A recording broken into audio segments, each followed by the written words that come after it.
You know, these buildings, they look pretty all right. And they look mwah on a game mat. But you know what? These aren't just game mats. These are battlefields. And if you really want it to look like a battlefield, we need to take some words out of our immortal friend. It's clobbering time.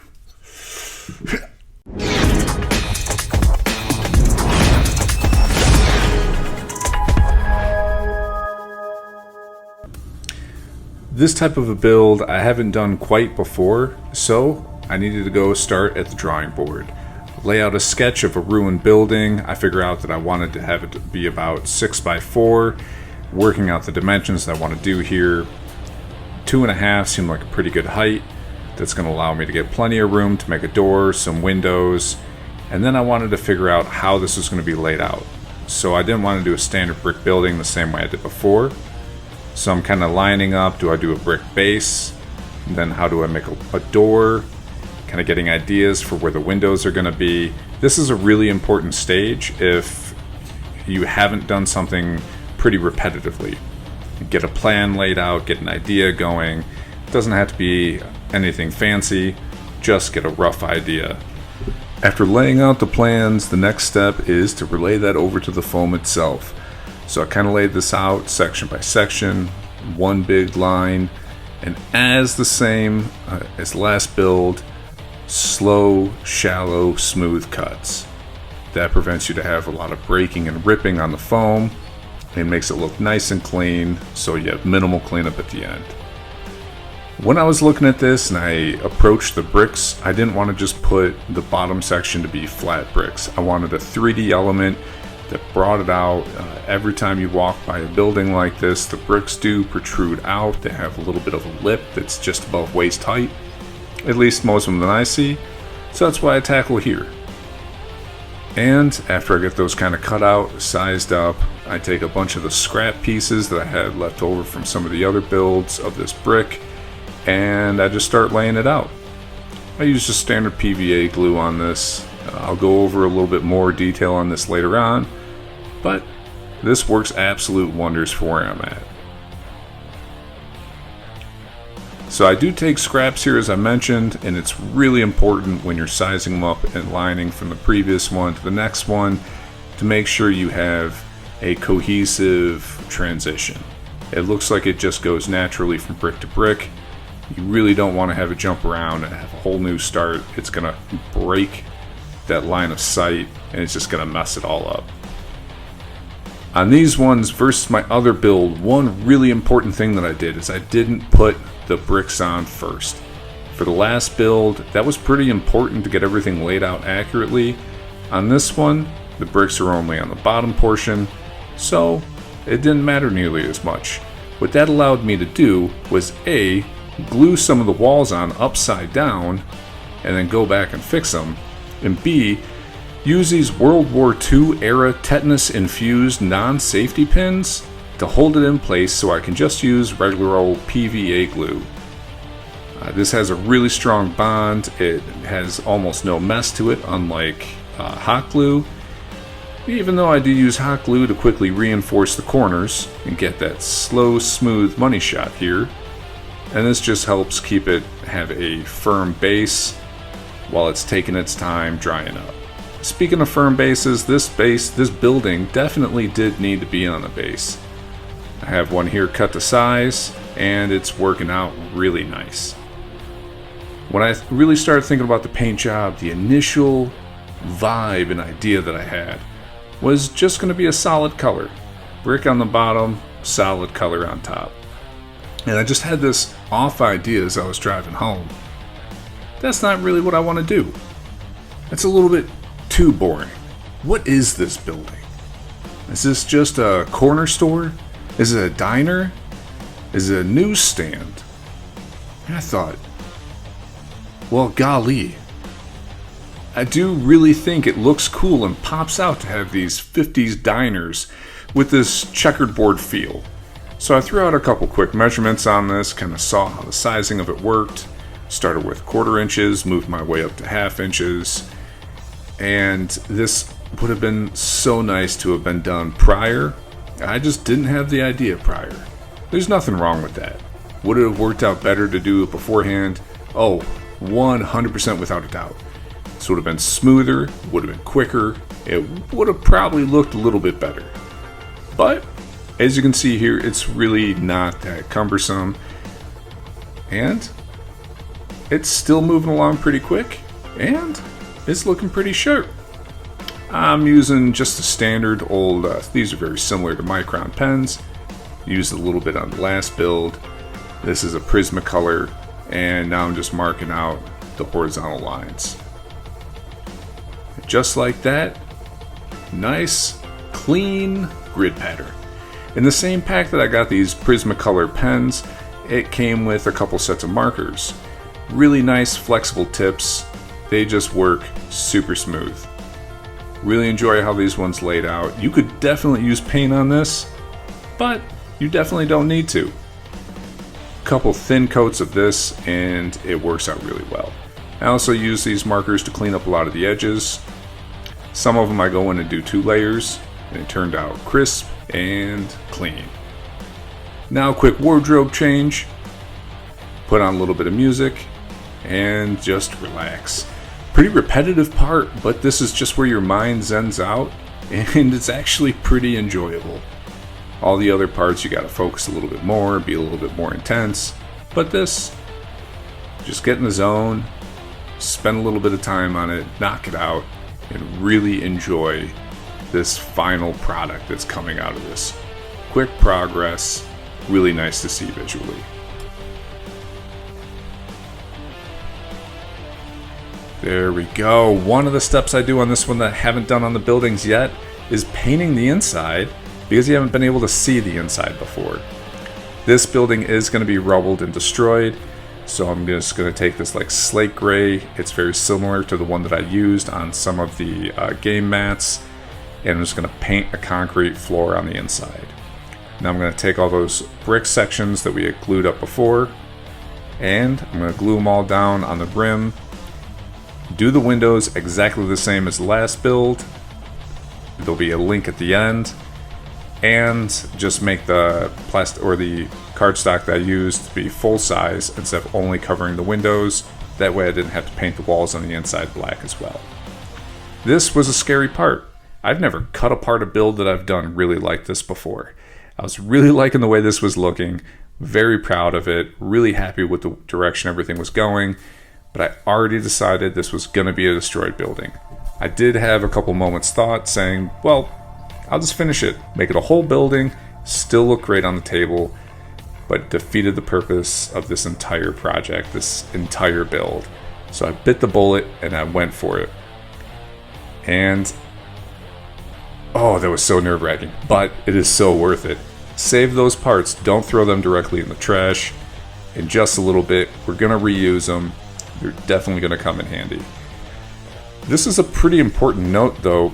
When you start to cut up the areas that you had already glued on this plastic brick pattern, if you just use PVA glue, it will rip off when you start to cut at it. Now with the PVA glue, well, door fell, but the door wasn't really glued in. It was just placed in there for the time being. If you are just using regular gameplay, you're just normally handling it, even transporting it around from place to place, it's going to hold up just fine with the PVA glue. But if you anticipate maybe your kids handling it, you just have a tendency to drop and knock over terrain. At the very least, you want to put something like super glue on the corners or all the edges. Just note that if you are putting it directly on the foam, super glue does react with foam sometimes. You're going to have some vapors. However, at this point, I had this nice U shape cut out, and I just didn't think that's where I wanted this destruction to end. So I whipped around back and forth, tried to get some ideas. Do I want the other half of the building destroyed? Do I want part of the front destroyed? Would it look weird on the table if you just couldn't really see it, or if it was just the back of it? Then really only the one player is going to see it. Hemmed and hawed on this one. I couldn't figure out exactly what I wanted to do. In the end, I decided on this front corner is just going to carry on the destruction. That way you have a little bit in the front, A lot of bit on the side, and it makes sense. Something big just came, hit the side of this one. Colossus or Juggernaut came crashing down on it. Of course, the roof is not going to be intact either. Don't mind that little gap there. We're going to put a piece that completely covers that and makes a raised section going over this little alcove where the door's at. So I have this piece of scrap that was perfect size to fit in there. Draw out where you want to have your rubble and hack away. Don't do smooth cuts. Contradict everything that I said before about cutting foam. Take a dull knife and just hack away. And if you can't cut all the way through, it's probably going to actually work out better. Just grip it and rip it. If you have a smooth cut, it's not going to have the feeling of broken cement as well. But if you have rugged, busted up cuts, broken little pieces, it's just going to add to that whole vibe. Fits in there, well, not perfectly, but pretty darn close. And it's going to work perfect for this example. Now you can see I just took the same cardstock that I did on some of the last ones, covered the roof, and I decided against doing a border around the entire building. But I did think that this still needed like a concrete block or some sort of a big sign in the front that declared what this is.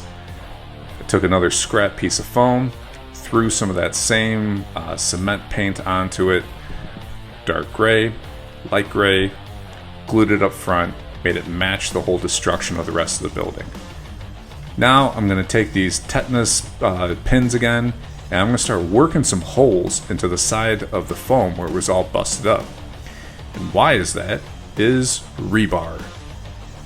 I'm not sure on how they construct a lot of these buildings, but when I look up reference photos, it looks like there's rebar, wire, or something similar sticking out of all the sides. So little bits of visual interest like that is going to set the difference between a cool build and an awesome build. Your paint job's going to grab attention. It's really going to make it look cool. Your build accuracy is going to do the exact same thing. But what's going to leave another lasting impression and really set the pieces up above something else is the small little details. The ones that actually bring it to life, give it a little bit of character, and just take it to that next level. For me on this one, it is definitely the little pieces of rebar. And to get this effect, I just found a loose wire in my basement. Not a live wire, please God, not a live wire. This was just an old telephone wire, wasn't hooked up to anything. Cut little pieces off, put a little bit of glue on the end, crammed it into the holes. I painted them this like dark pebble gray, so it stood out from the other grays and blacks, but it still had that rebar feel. Now we're going to take all those bits and pieces that we cut off before, we're going to pile them up, and we're going to see what we can do with them. And what that is a pile of rubble. Make sure you have all the different mediums that you used. If you used any type of brick pattern, if you made bricks individually, bring them into this. Stack them up. Don't do it neatly. Don't make a pattern, but stack it up. And I wanted this to be terrain piece that could be interacted with in the game. So for Marvel Crisis Protocol, you can pick up things like mailboxes, street lamps, cars, and throw them. So I wanted to make a size piece of rubble terrain to kind of match that, one that would make sense, that superhero or villain could run by, grab just this pile of debris, and just shuck it at somebody else. Just use hot glue, have some fun, whip it all together. And what's really important is get that hot glue stuck onto your finger and spiderweb that part right off your cutting mat.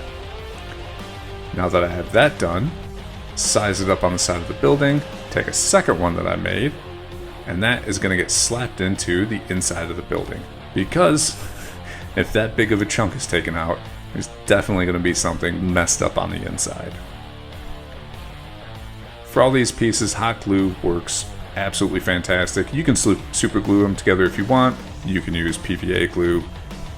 I needed it to dry quickly, and this wasn't a time where I needed it to lay as flat as possible. So, free reign on something like this. Now that I've got that done, I kind of thought that it needed something else to it. The rubble looked great. You can definitely stop there, but I wanted to add it to just a little bit more of a degree of texture. So I took some extra cardstock that I had, kind of cut it up to fit everything else, made sure that it moved smoothly in like a visual aspect with the pieces of rubble.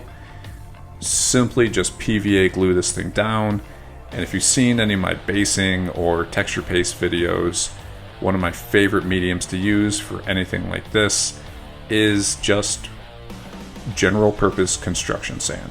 It's got a lot of different degrees of aggregate into it, from fine play sand to actual rocks, and it's going to make it look like flat pieces of concrete turned into broken, rubbled up pieces of concrete. And I don't want this to look like dirt. Why would there be dirt on there? So I'm going to take that same gray that I used on a lot of the cement and do a very heavy overbrush. I was going to dry brush, maybe use a wash, but that would take away from the comic book look of it. It would make it look a little bit too much like a typical fantasy build that had the very standard layer, dry brush, wash, dry brush feel. So heavy overbrush, lined it up, and I thought that worked out great. There's a final detail this building needs. Every diner needs a name. You can leave it blank if you want, but this definitely needs a name. So, one of the coolest people I know, his name happens to be JC. So today, JC owns a diner. I'm going to take that same Prismacolor pen. Really, you can use any pen you want. I just would kind of stay away from a ballpoint here. And I'm going to lay out all the letters. You can line it up with a ruler if you want. I just didn't feel like it was needed for this aspect of it. But this is going to be 2 stages. 1, lay out the general idea with a thin, small pen, and then I'm going to come in after the fact with that same flexible, big-tipped marker. So that way if I do any mess-ups, I can kind of correct it, and then this bigger marker will cover up the mess-up later on. Marker does the final cover-up. Now, here is the final shots. This rubble diner destroyed, smashed through by the Juggernaut as the X-Men stand against them and the Brotherhood of Mutants one more time. This building I thought just worked fantastic next to the one that we built last week. I really love the way that this all came together. You have a little bit of interactive terrain that you can pick up and throw. You have good elevation for gameplay, something to hide behind. It creates more natural alleyways and just an overall interesting gameplay. Really a lot of fun making this building. I really do want to make some more like this, but for now, we're going to wrap it up, get to the final thoughts.